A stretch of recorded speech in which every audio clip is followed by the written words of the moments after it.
Oui, monsieur Agop. J'étais avec eux. C'est vous qui aviez raison. Ce dimanche, à la sortie de l'église, quand le crieur public convoqua tous les Arméniens mâles à la gendarmerie pour le lendemain matin, vous avez dit, il faut fuir tout de suite, sans pleurer sur ce qu'on laisse derrière soi. Vos frères, Aram, Miran et Onnik, sont restés pour sauver les biens des Acariens et fils. Ils ont perdu les biens et la vie. Heureusement, il vous reste un morceau de la famille. Le café est prêt. Allez, il est temps d'aller te coucher, toi. Ça fait du bien de vous retrouver. De père en fils, nous avons toujours travaillé chez les Acariens. Et jamais vous nous avez fait sentir que vous étiez les patrons. Ne dis pas de bêtises. Dites, Abgar, vous connaissiez le fils de Monsieur Papazian, le docteur Vasquen Papazian, de Paris. Oh là là, si je le connaissais. Il a été formidable. Il était avec nous le lundi matin de la convocation. Nous étions 4 ou 5 000 devant la gendarmerie. Notre vieil évêque Séropé en tête. On nous a dit qu'il s'agissait d'un petit mouvement de population pour des raisons de sécurité militaire. Ils ont promis des charrettes à la sortie de la ville pour 200 livres par tête. Ceux qui avaient ont payé pour ceux qui n'avaient pas. Au bout de 2 heures, quand on a réclamé les charrettes, les gendarmes se sont mis à rire. Des jours et des jours, nous avons marché sous le soleil brûlant et dans la poussière sans manger ni boire.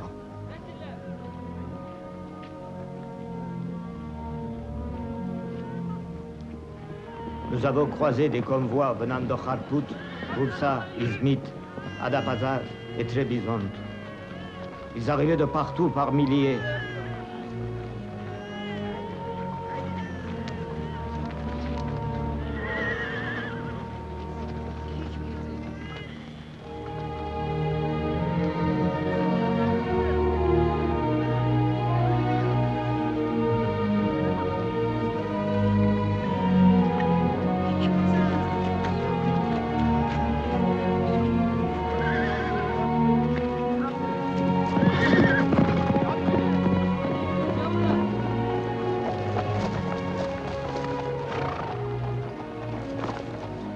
À Aftevan, nous sommes passés devant des centaines et des centaines de cadavres sans tête. Le commandant des troupes turques avait fixé à 600 livres chaque tête d'Arménien. Et le plus insupportable,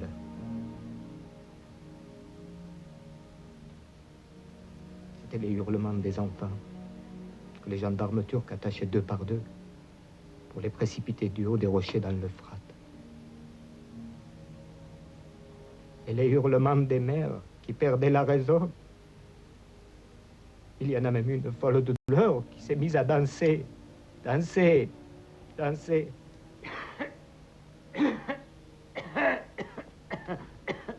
Et le père Séropé, qu'est-ce qu'il est devenu? Pour le ridiculiser, les gendarmes turcs l'avaient déshabillé.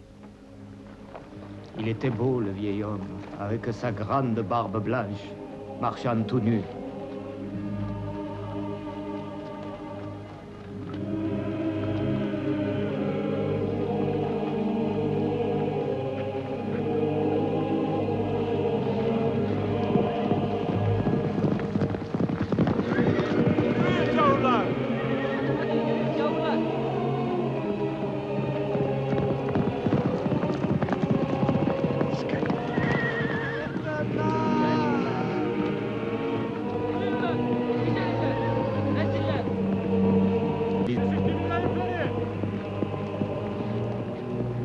Au début, je croyais que les autorités supérieures ignoraient ce qu'on nous faisait subir. Et que tous nos malheurs venaient des gendarmes qui nous encadraient. Alors quand le gouverneur Jevdet Bey passa devant notre convoi, je me suis mis à hurler « Jevdet Bey !» Laissez-le. Qui es-tu? Qu'est-ce que tu veux? Je m'appelle Afghal, votre Excellence. Je voudrais respectueusement, Excellence. Je voulais que vous sachiez qu'on nous assassine. Nous étions des milliers et des milliers. Nous ne sommes plus que quelques centaines, à bout de force. Et les pieds en sang. On va donner des chaussures neuves à Apgar. Des chaussures inusables.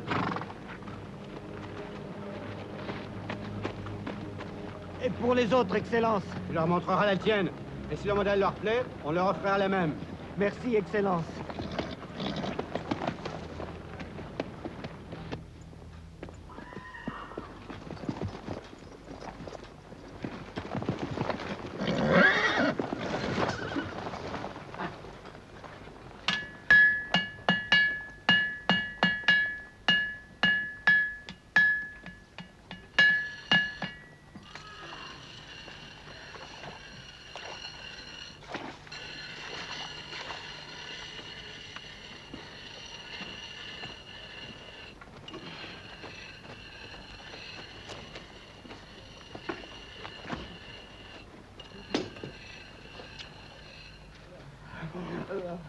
Non. Non. Ah! Ah!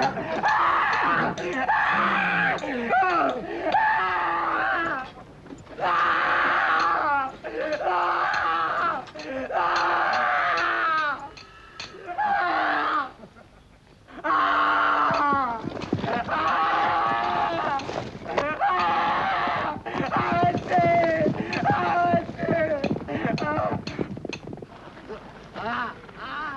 Ferré comme un animal, les gendarmes turcs m'avaient ramené dans mon convoi. À chaque pas, c'était comme si 100 000 aiguilles me perçaient le cœur. Mais en même temps, quelque chose de plus fort me poussait à rester vivable pour dire que j'avais vu l'enfer.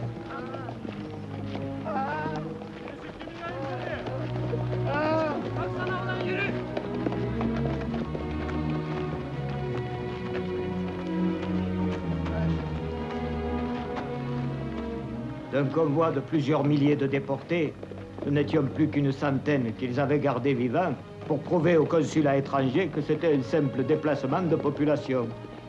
La dernière ville que nous avons traversée était Alep. Après Alep, c'était le désert et la mort par la soif. Je vois une grande, une immense nappe d'eau. C'est une tromperie de l'imagination. Ça s'appelle un mirage. À force de rêver d'eau, on finit par la voir, cette eau. Mais ce n'est qu'une apparence. J'ai autant faim que soif. C'est pas pour ça que je vois des moutons rôtis. Même en apparence, je vous dis que c'est de l'eau.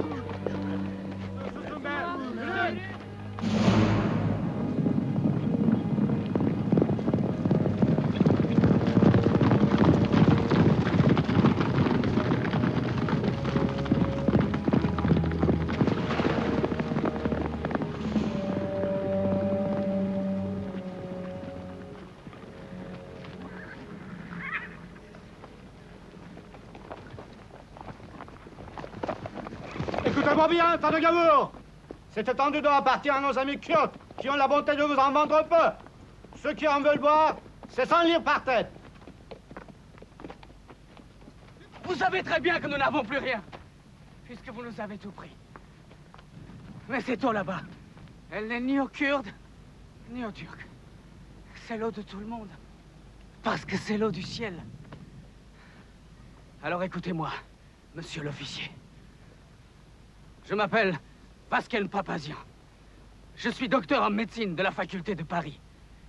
Et c'est en tant que médecin, qui doit aide et assistance à toute personne en danger, que j'ordonne à ces hommes de boire cette eau de pluie.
aussi, j'avais la soif qui me brûlait le corps. Une soif à avaler la mer et ses poissons. Mais pour échapper à la mort, j'ai fait le mort.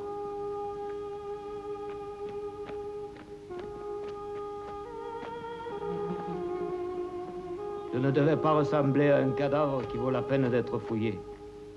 Longtemps, je suis resté immobile face à l'insupportable. Les yeux de votre frère Aram. Ces yeux que j'avais vus rire si souvent. Ces yeux avec un air de dire, mais pourquoi est-ce que je meurs? Combien de temps je suis resté dans ce charnier? Une caravane qui passait par là m'a ramassé. C'était aussi des Turcs. Ou des Kurdes. Mais pas les mêmes. De tout ce monde, je suis le seul revenu. Moi qui ne sers plus à rien.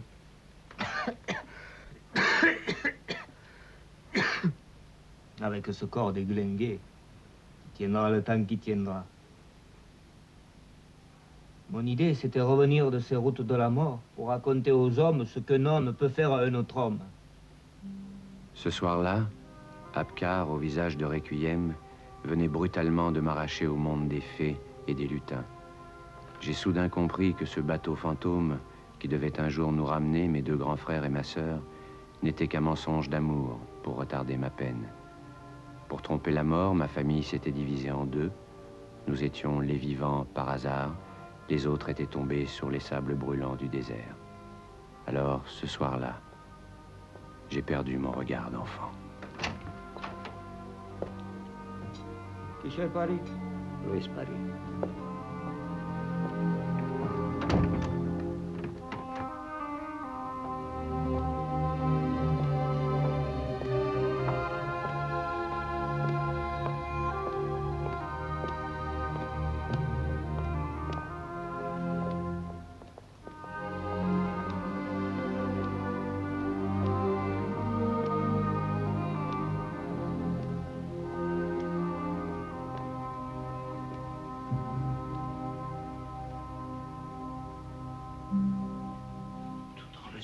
Où est le son?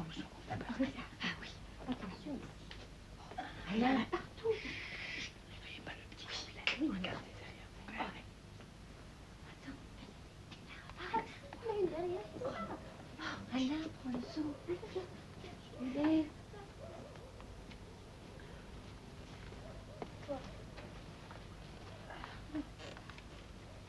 Qu'est-ce qu'il y a? On voulait pas te réveiller. T'inquiète pas. C'est rien du tout.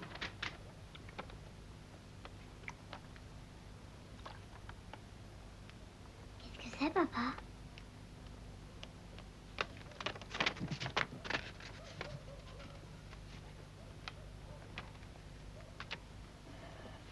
Ce sont des punaises de lit. Il faut surtout pas les écraser. Parce que ça laisse une tache rouge sur le drap, avec une odeur infecte. Elles sont dangereuses? Pas du tout. Mais elles sont très embêtantes. Parce qu'elles ne sortent que la nuit. Et pour chercher seulement la peau humaine. Dans la journée, elles restent cachées dans les fissures des murs et les joints des meubles. Là, regarde, papa.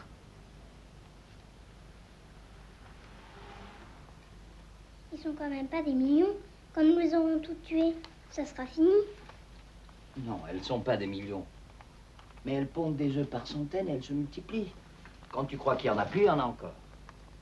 Mais il faut se plaindre à Adam que nous payons pour la chambre. Surtout pas. Elle est capable de dire que ce sont des punaises arméniennes que nous avons ramenées avec nous.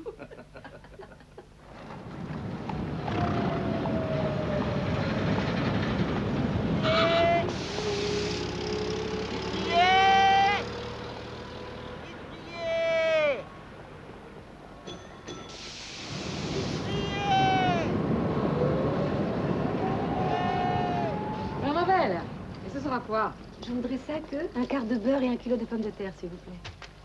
Ah, ils sont tout frais, mes œufs. Ils sont tout frais du jour. Vous pouvez même vous les faire à la coque. Pardon, madame. Nous sommes étrangers. Quelle est la plus grande école de Marseille? C'est pour mon fils. Voilà. Des écoles, il y en a beaucoup à Marseille. C'est pas ça qui manque. Ça dépend pour apprendre quoi. Vous avez l'école communale de la rue Sylvabert. mes petits, c'est l'acquisitorité, jusqu'à 12 ans, pour le certificat d'études. Et maintenant, pour vous dire quelle est la plus grande école. Oh! Attendez. Oh, Fernand! Fernand, tu es là? Oui, je suis là, je dors. C'est juste pour te demander une chose. Qu'est-ce que tu répondrais si on te demandait quelle est la plus grande école de Marseille? Je répondrai le collège Saint-Hilaire. Le collège Saint-Hilaire. Évidemment, c'est ce qu'on fait le mieux. Il en a de bonnes, lui. J'y ai bien pensé, mais je me pensais aussi que c'était pas pour vous. Remarquez, j'ai jamais su combien, mais je peux vous dire que c'est pas donné. Ça, je peux vous le dire. Tandis que la communale, le lycée, tout ça, c'est gratuit ou presque. Et tiens, Thérèse, le fils Mercier va bien au collège Saint-Hilaire. Oui. Vous savez pas par hasard combien ça coûte pour aller à cette école? Oh là là, c'est pas des choses qu'ils discutent avec leur cuisinière, hein. Mais quand je vais chercher le fils certains soirs, vu les fourrures, les voitures, les chauffeurs et les nurses qui attendent devant l'école, on voit bien que nous sommes pas l'assistance publique, hein. Ah mais tiens, il y en a un qui pourrait mieux vous renseigner. Monsieur Hugues, le pharmacien. Son neveu Sébastien, il va à ce collège. Collège Saint-Hilaire, préparation au baccalauréat, instruction religieuse. Monsieur Hugues, le pharmacien de première classe, avait parlé du collège Saint-Hilaire en francs par trimestre. Ce chiffre n'avait aucun sens pour moi. L'argent était une notion qui se limitait aux 8 boutons de la robe de ma mère qui couvraient chacun une pièce d'or. Elle en avait arraché un sur le quai à notre arrivée à Marseille, et puis un deuxième hier après-midi pour nous installer un petit coin cuisine hors d'atteinte de notre braillard de voisin. Si j'ai bien compris, il y a des écoles où on ne paye pas et des écoles où on paye. Oui. Moi, il me semble que si c'était aussi bien là où on paye pas, il n'y aurait personne là où on paye. Je suis plutôt de l'avis d'Anna. Parce que l'école gratuite, ça fait un peu instruction par générosité, œuvre de charité pour indigents. Alors forcément, on n'aurait pas tellement le droit d'être difficile. Moi, je sais que je n'hésiterai pas. Je l'enverrai au collège, puisque c'est ce qu'on fait de mieux. Gaïané, tu sais quel est le prix de ce qu'on fait de mieux, comme tu dis? Non, nous ne le savons pas encore. Et c'est beaucoup mieux comme ça. Notre décision ne doit pas être influencée par des choses secondaires. Nous avons tous envie que notre Azad aille au collège Saint-Hilaire. Mais il faut que tu saches que ce que tu appelles les choses secondaires, c'est par trimestre et sans compter les fournitures scolaires.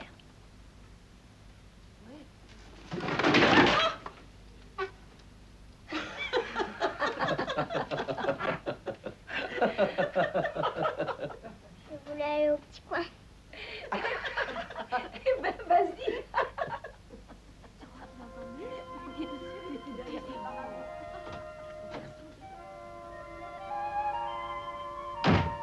Le collège Saint-Hilaire devint une véritable obsession familiale.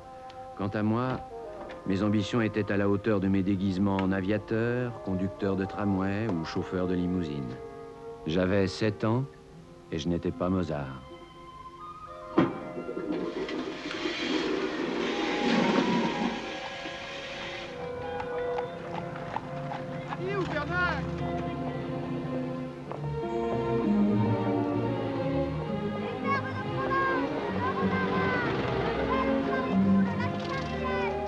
J'avais accompagné Maërik, Anna et Kayane dans leur longue marche à travers les rues commerçantes de la ville.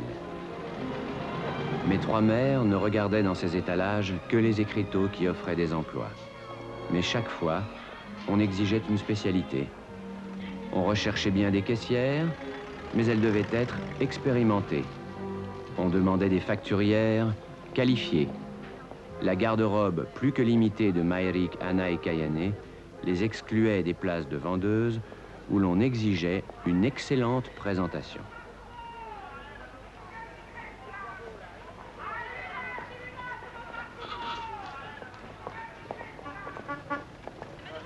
Je me souviens de la vitrine d'un grand magasin où des mannequins articulés, imitant des corps humains aux mensurations idéales, tentaient de convaincre les passants aux formes plus généreuses que la même silhouette leur était assurée. Mais le English spoken sur la vitre de la devanture découragea une fois encore ma trinité de mère. Et puis, le miracle se produisit au numéro 4 de la rue Rouvière. L'annonce était suffisamment vague pour nous convenir. Regardez, ouvrière avec un S, c'est qu'on en demande plusieurs. À domicile, ça veut dire que nous pourrions travailler toutes les trois à la maison. Vas-y, Araxi. J'y vais. J'y vais. Bonjour, monsieur. Bonjour, madame. C'est pour la petite annonce de la vitrine. Vous êtes chemisière? Nous sommes 3 sœurs. Si vous nous confiez un modèle, nous vous promettons d'exécuter un travail absolument identique. Entrez donc, madame. Ouvrez la porte.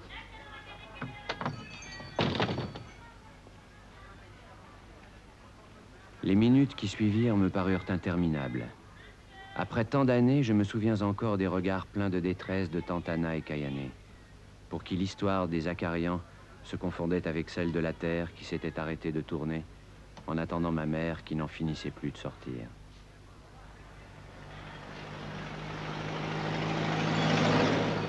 Quand la porte de la chemiserie s'ouvrit enfin, Maërik tenait dans ses bras un paquet qu'elle n'avait pas en entrant.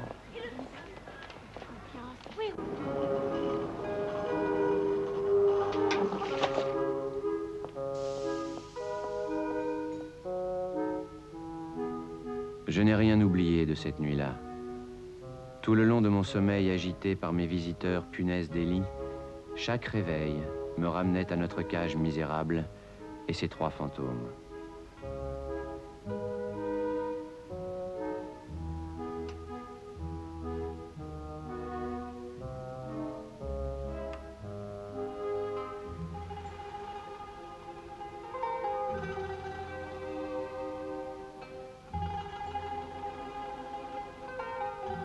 Maërik, Anna et Kayane, mes 3 maris pleines de grâce, aux doigts déchiquetés par l'aiguille, qui par des milliers de petits points avaient remplacé la machine à coudre qu'elles ne possédaient pas.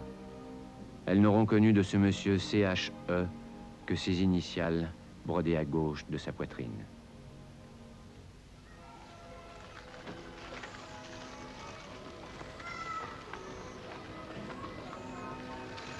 Pourquoi on m'amène ici tous les jours? C'est pour te faire changer un peu d'air. C'est comme si c'était des petites vacances.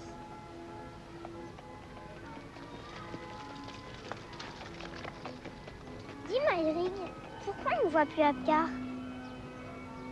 Il est parti à la montagne, soigner ses poumons. Tu te souviens, tante Anna, elle avait toujours sa tasse à café, à l'eau très très bouillante. Un jour, elle a même dit qu'elle n'aimait pas sa façon de tousser.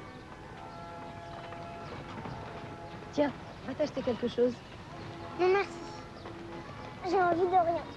Beaucoup plus tard, j'ai appris que Apgar avait la tuberculose. Un mot que l'on ne prononçait pas, ou alors à voix très basse, comme pour éviter la contagion.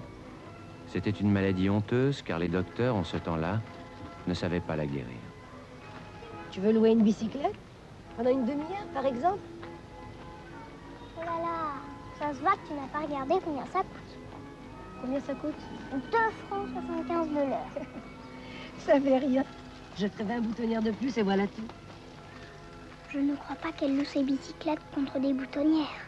Mais non, nous faisons des boutonnières pour le chemisier qui nous paye. Avec cet argent, on fait ce qu'on veut. On peut payer le pain, la viande, tu montes à bicyclette, ça ne regarde personne. Tiens, on peut même t'inscrire au collège Saint-Hilaire. Tu es content? Oui, très content. Étant donné qu'il fallait 20 boutonnières à la main pour une demi-heure de bicyclette, depuis cet après-midi-là, j'évaluais les choses par 10, 100, 1000 ou 10 000 boutonnières.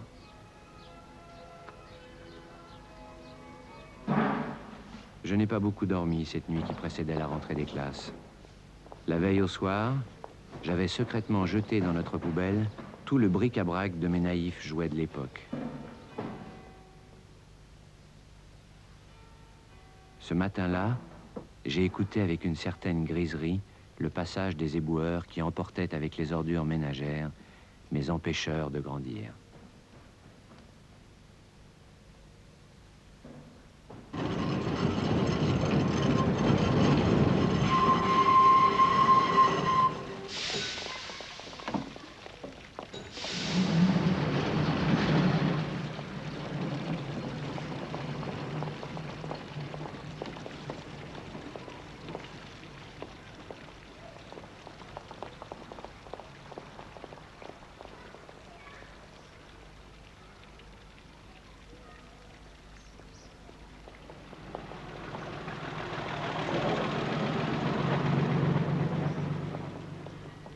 Azad!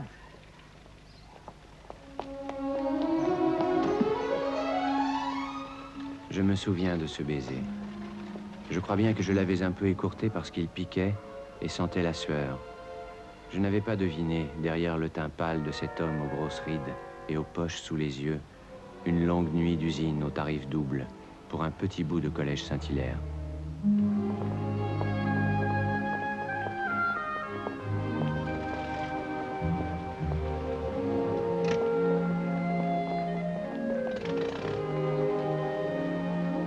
Allez, Azad, on compte sur toi.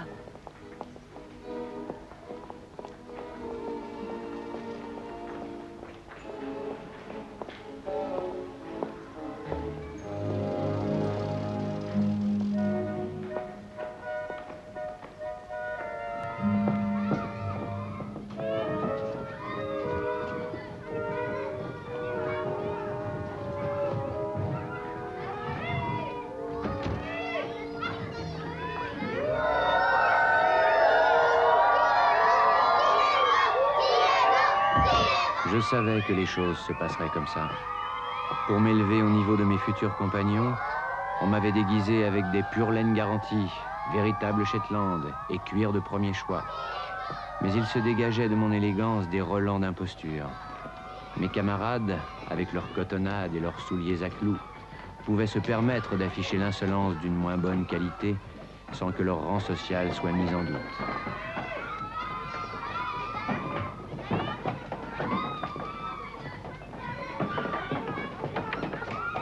Non, pas ici. Je garde cette place pour Alexandre qui va arriver.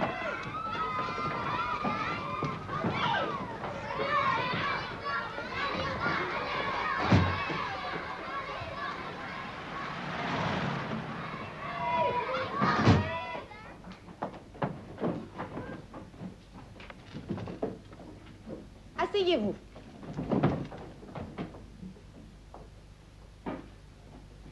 J'espère que vous avez passé de bonnes vacances. Oui. Et que vous êtes tout à fait prêts pour une bonne année scolaire. Oui. Bien, nous allons commencer par l'appel. Alexandre Pagès. Présent. Arnaud Régis. Présent. Raymond Mercier. Présent. Frédéric Chabot. Présent. Vincent Fabre. Présent. Les noms en bleu, blanc, rouge défilaient sans ordre alphabétique. Le mien pouvait arriver à tout instant. Marc Fouchard. Présent. Xavier Delfour. Présent. François Genier. Présent. Pierre Bonifay. Présent. Thomas Bonifay. Présent. Pascal Agostini. Présent.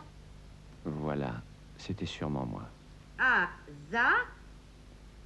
Zakarian. Azad Zakarian. Présent, madame.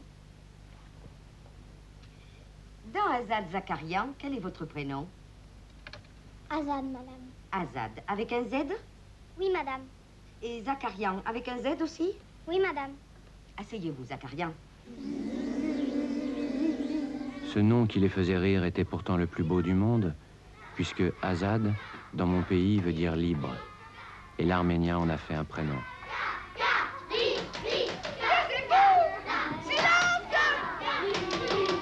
Chabot. Genier. Pierre Bonifay. Thomas. Sicard. Pierrot. J'ai dit Pierrot. Vautier. Tourade. Méran. Santini. Mézard. Kézeng. Florent. Tesser.